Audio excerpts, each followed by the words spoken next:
कक्षा 8 की विज्ञान की ऑनलाइन क्लास में आप सभी बच्चों का स्वागत है। हम पिछले अध्याय में पढ़े थे कि धातुओं और अधातुओं में क्या अंतर होता है और धातुओं का संक्षारण क्या होता है, किस तरह किन किन पदार्थों से धातुएं संक्षारित होती हैं। आज के अध्याय में हम पढ़ेंगे कि उन धातुओं को संक्षारण की प्रक्रिया से कैसे बचाया जाए, कैसे सुरक्षित रखा जाए, क्योंकि हम जानते हैं कि धातुएं जब संक्षारित होती हैं तो वह नष्ट हो जाती हैं, उनकी गुणवत्ता खराब हो जाती है। तो इसलिए उन्हें हमें संक्षारण को रोकना, उन्हें बचाना आवश्यक है। आज की क्लास में हम देखेंगे कि धातुओं को संक्षारण से कैसे बचाया जा सकता है। धातुओं के संक्षारण द्वारा हानि से देश की अर्थव्यवस्था को भी काफ़ी हानि पहुंचती है। धातुओं को क्षरण से बचाने के लिए आवश्यक है कि उन्हें नमी और हवा से बचा कर रखा जाए। धातुओं को क्षरण से बचाने के लिए अनेक विधियों का उपयोग किया जाता है, जिनमें से कुछ प्रमुख विधियां निम्नलिखित हैं। एक है पेंट का लेप चढ़ाकर। जो धातु है, अगर उसकी बाहरी सतह पर उसे हम पेंट लगा दें, तब भी उसे क्षरण से बचाया जा सकता है। और इसी कारण स्टील के जो फर्नीचर हैं, लोहे के पुल, रेल के डिब्बे, बस, ट्रक, इन सब चीज़ों को हम पेंट करना पड़ता है। हमें पेंट करके हम इन्हें संक्षारण से बचाते हैं। हमारे घरों में भी लोहे और स्टील से बनी हुई जो वस्तुएं होती हैं, उन पे पेंट लगाया जाता है ताकि वह जंग से सुरक्षित रहें और उनका संक्षारण ना हो। दूसरी विधि है ग्रीस या तेल लगाकर। संक्षारण से बचाने के लिए लोहे की वस्तुओं पर हम तेल या ग्रीस की परत चढ़ा देते हैं, लगा देते हैं, तो धातु जो है वह वायु और नमी के संपर्क को नहीं कर पाता है, उससे संपर्क नहीं होता है उसका, और उसका संक्षारण नहीं होता है। आपने देखा होगा कि जो नए औजार हैं जैसे कैंची, चाकू, इन पर ग्रीस या तेल लगाकर रखा जाता है। जब रखते हैं हम, तो क्यों रखते हैं? इसलिए कि उन पर जंग न लगे और उनका संक्षारण ना हो। इसके अलावा एक अन्य पदार्थ होता है, अन्य प्रक्रिया होती है गैल्वेनीकरण। गैल्वेनीकरण क्या होता है? धातु चढ़ाना। कैसे किया जाता है? लोहे को जंग से बचाने के लिए लोहे की चादर या लोहे के अन्य पात्र को पिघले हुए जस्ते में डुबो देते हैं, जिसके कारण लोहे पर एक जस्ते की परत चढ़ जाती है और जस्ते की परत चढ़ाने की क्रिया को गैल्वेनीकरण कहा जाता है। मतलब लोहे की वस्तुओं या चादरों पर जस्ते की परत चढ़ा करके हम उसे संक्षारण से बचाते हैं, और जस्ते की इस परत को चढ़ाने की जो क्रिया है उसे हम गैल्वेनीकरण कहते हैं। घरों की छतों को बनाने के लिए जो लोहे की चादरें प्रयुक्त होती हैं, बाल्टियां हैं, ड्रम हैं, उन्हें संक्षारण से बचाने के लिए उनका गैल्वेनीकरण किया जाता है। यह भी संक्षारण से धातु को बचाता है। विद्युत लेपन, इलेक्ट्रोप्लाटिंग। कुछ धातुएं जैसे क्रोमियम, निकिल और टिन वायुमंडल में उपस्थित ऑक्सीजन एवं नमी से प्रभावित नहीं होती हैं। इन पे ऑक्सीजन इनसे क्रिया नहीं करता है और या उससे प्रभावित नहीं होती हैं।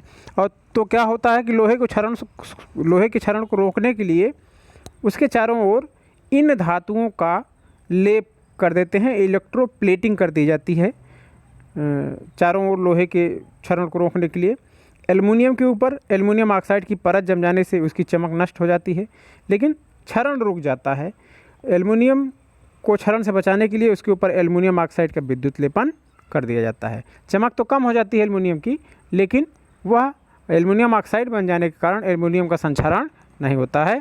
इसी तरह लोहे के ऊपर अन्य धातुओं क्रोमियम, निकिल और टिन की हम परत चढ़ाकर उसे या उनके ऊपर विद्युत लेपन करके उन्हें हम संक्षारण से बचाते हैं।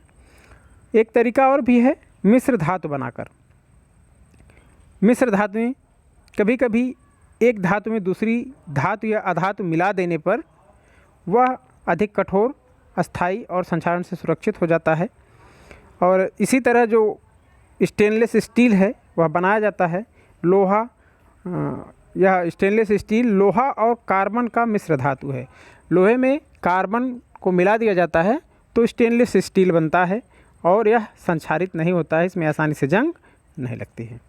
हमने मिश्र धातुओं के बारे में पढ़ा। हम मिश्र धातु क्या होती हैं यह जान लें कि मिश्र धातु एलॉय अनेक बार शुद्ध रूप में धातु को आवश्यक उद्देश्यों के लिए उपयोग में नहीं लाया जा सकता है, मतलब जब उनका जो मूल रूप है उस रूप में हम उन्हें उपयोग नहीं कर सकते हैं, क्योंकि उनमें वह क्वालिटी नहीं होती है। तो क्या करते हैं, धातु में अन्य धातुएं या धातुओं की उचित मात्रा मिलाकर जो आवश्यक वांछित गुणधर्म हैं हम उनसे प्राप्त कर सकते हैं। ऐसे मिश्रण को मिश्र धातु कहा जाता है। और यह अर्थात क्या कहें कि मिश्र धातु दो या दो से अधिक धातुओं का समांगी मिश्रण है। क्या है मिश्र धातु? दो या दो से अधिक धातुओं का समांगी मिश्रण है। दो या दो से अधिक धातुओं को पिघली हुई अवस्था में मिलाने पर ही हमें मिश्र धातुएं प्राप्त होते हैं। मिश्र धातु के भौतिक एवं धात्विक गुण अपने जो मूल धातु होती है जिससे वह मिलाकर बने होते हैं उनसे काफ़ी भिन्न होते हैं, श्रेष्ठ होते हैं, इसलिए हम मिश्र धातुएं बनाते हैं। इनमें अधिक स्थायित्व, चमक एवं श्रेष्ठ गुणों के कारण इनका हम मिश्र धातुओं का दैनिक जीवन में बहुत ज़्यादा उपयोग करते हैं। कुछ प्रचलित मिश्र धातुओं के संगठन इस तरह हैं, तालिका दी गई है, इसको देखें ध्यान से। जैसे पीतल आप घरों में देखते हैं, प्रयोग होता है पीतल का। यह तांबा और जस्ता, यह दो धातुओं को मिलाकर बनाई हुई मिश्र धातु है पीतल, और इससे बर्तन, तार, वाद्य यंत्र, सजावट की वस्तुएं, यह सारी वस्तुएं हम बनाते हैं।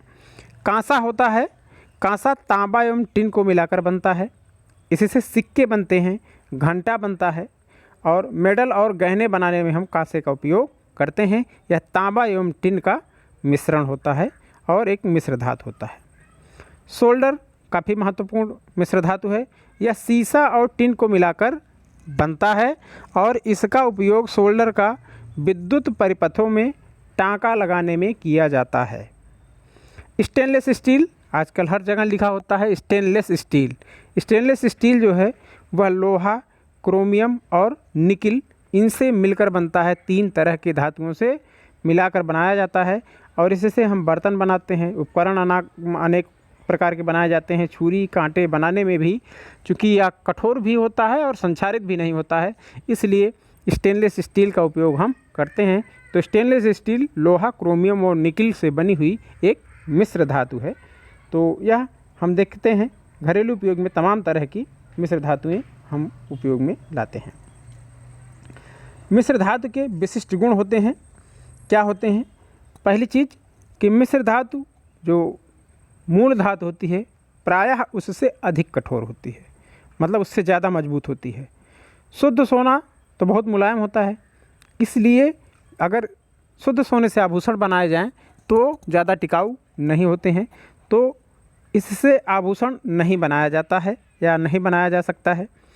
सोने में क्या करते हैं, थोड़ा सा तांबा कापर मिलाने पर यह कठोर हो जाता है और कठोर होने पर जो आभूषण बनाया जाता है वह ज़्यादा समय तक चलता है, ज़्यादा टिकाऊ होता है। तो मिलावट करके सोने में बढ़िया क्वालिटी के आभूषण बनाए जाते हैं। मिश्र धातुओं का वायु तथा नमी के कारण क्षरण नहीं होता है, इन पर वायु और नमी का असर नहीं होता है। लोहे में क्रोमियम मिलाने पर स्टेनलेस स्टील प्राप्त होता है, इसमें जंग नहीं लगता है, तो इसकी गुणवत्ता बढ़ जाती है। मिश्र धातुओं का रासायनिक यौगिकों द्वारा कोई क्षरण नहीं होता है या उससे सुरक्षित रहते हैं। और मिश्र धातुओं के गुण उनके जो अवयवी धातुएं हैं उनके गुणों से भिन्न होते हैं। जैसे सोल्डर यह बना होता है सीसा और टिन से मिलाकर मिश्र धातु होता है।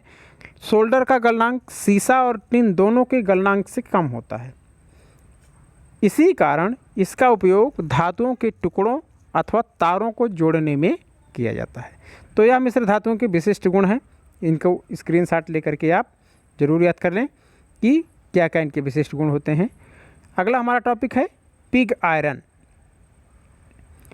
वात्य भट्ठी से प्राप्त जो लोहा होता है, वात्य भट्ठी एक तरह की भट्ठी होती है जिससे हम लोहा प्राप्त करते हैं। लोहे को गलाकर उसमें से सीधे, जो कहने का मतलब भट्ठी से सीधे निकालते हैं वात्य भट्ठी से, वह लोहा पिग आयरन या कच्चा लोहा या ढलवा लोहा कहलाता है।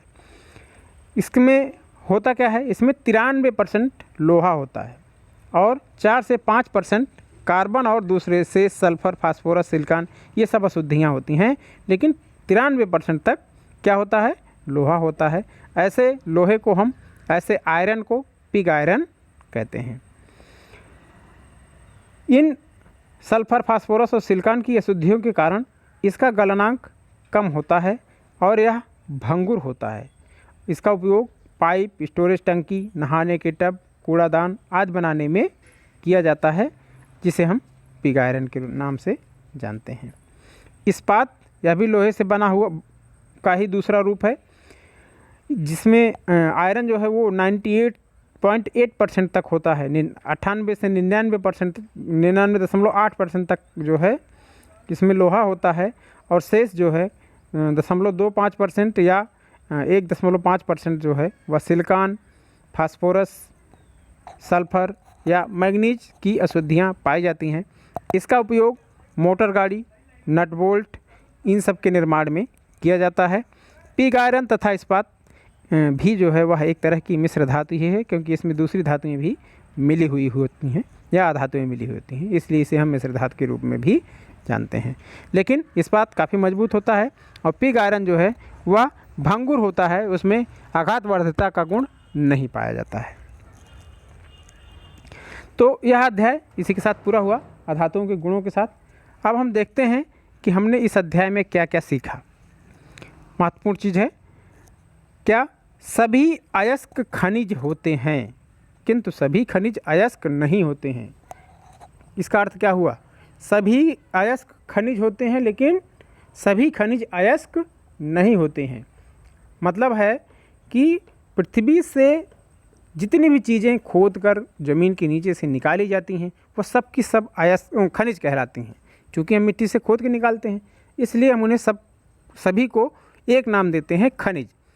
लेकिन उन्हीं खनिजों में से ऐसे खनिज जिनसे हम धातुएं प्राप्त करते हैं उन्हें हम अयस्क के नाम से जानते हैं। मतलब सिर्फ अयस्क धातु प्रदान करने वाले खनिजों को हम अयस्क कहते हैं, बाकी खनिजों को हम अयस्क नहीं कहते हैं। सामान्यतः सभी धातुएं कठोर होती हैं, चमकीली होती हैं, आघात वर्धनीय होती हैं और तन्य होती हैं। यह धातुओं के विशेष गुण होते हैं। अधातुएं गैसीय एवं द्रव अवस्था में पाई जाती हैं। ठोस अवस्था में बहुत कम अधातुएं पाई जाती हैं। धातुएं जल से क्रिया करके हाइड्रोजन गैस निकालती हैं। धातुओं का घरेलू तथा औद्योगिक स्तर पर बहुत अधिक प्रयोग होता है। धातुओं को संक्षारण से बचाकर हम अपनी अर्थव्यवस्था में काफ़ी सुधार ला सकते हैं। अस्थायित्व, चमक एवं श्रेष्ठ गुणों के कारण मिश्र धातुओं का आजकल बहुत ज़्यादा उपयोग होता है, जिसे हमने अभी इसी अध्याय में आज के लेक्चर में पढ़ा। तो यह चीज़ें हमने इस अध्याय में सीखी और इसी के साथ यह पाठ जो है खनिज एवं धातुओं के बारे में जो था, खनिज एवं धातु के बारे में, उसको हमने पूरा पढ़ लिया है। अब इस अध्याय के अभ्यास प्रश्नों को हल करवाया जाएगा और साथ ही आपके जो भी डाउट हैं उसको आप फ़ोन के माध्यम से कमेंट करके हमसे क्लियर कर सकते हैं, अगर कोई भी इसमें समझाई हुई चीज़ आपको समझ में नहीं आ रही है। बाकी मिलेंगे आपसे हम अब सॉल्व क्वेश्चन के साथ और अगले वीडियो के साथ। तब तक आप घर पे रहें, पढ़ते रहें। हमारी बहुत बहुत शुभकामनाएं।